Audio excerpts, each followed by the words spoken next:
Okay, I thought I'd bring you guys along for a short sort of fixer video. And this video is about fixing a fence. Somebody broke this board. As you can see here, it's busted.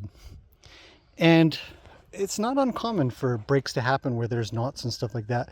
Horses will push on these things and it's not completely off yet, but it will be. So I thought I'd bring you guys along for this fix because I'm on my own at the moment, and how am I going to fix this just by myself. So we're going to start with putting in a couple of screws to help hold the next board, and I'll explain that in a second after I put the screws in. All right, I put the screws in. It's just a small little task, but essentially what we do is we put a screw underneath the board that's already there.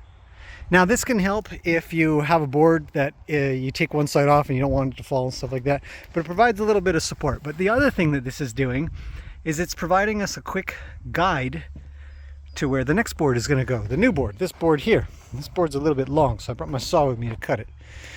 And so the idea is that when you put a screw underneath here, when you take these ones off, and you can't hold it because sometimes it's kind of hard. These are 10-foot boards, so it's not too bad.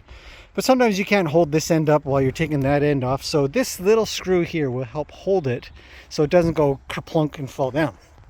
And then I'll show you, once I've got this thing cut and ready to put in, then I'll show you exactly why those screws are also very useful. Okay, so I've actually taken off all the screws, and you can see the board still sits here. And this can be really useful if you're on your own, because you don't want it to fall and then sort of snag a screw or catch a screw. So then we can just take it straight from the middle and lift it right off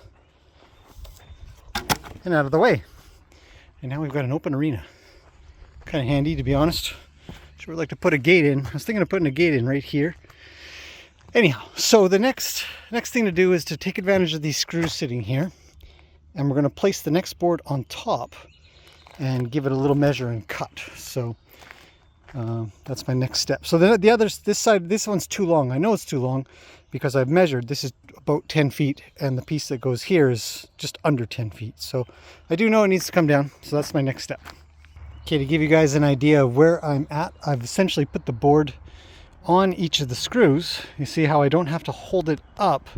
I just have to hold it on with my hand. And then I can see over here that this is way too long, and we just need to cut it to fit. But the idea is that I don't have to have a second hand. My second hand is that screw. So this is how we fix a fence board when we're on our own. Okay, board is cut, and it's summertime, so everything's really dry. So we allow for a little bit of expansion in the wood. And again, it's being held on. I just have to hold it against the wood. So now I just need to screw it on, and again, all I got to do is hold it on like that, and we're almost done. Take those screws out when we're finished, we'll be complete. Old board there, little tiny cut off piece, new board on. We are done this job. One person alone. You could use clamps and stuff, obviously. There's other ways to do this, but this, in my opinion, is the absolute easiest way to get this done when you're on your own and maintain the same height without having to hold it and do all kinds of things or anything. You just put a screw in the bottom and bam, it's right where it should be. So there we go. This is a complete job.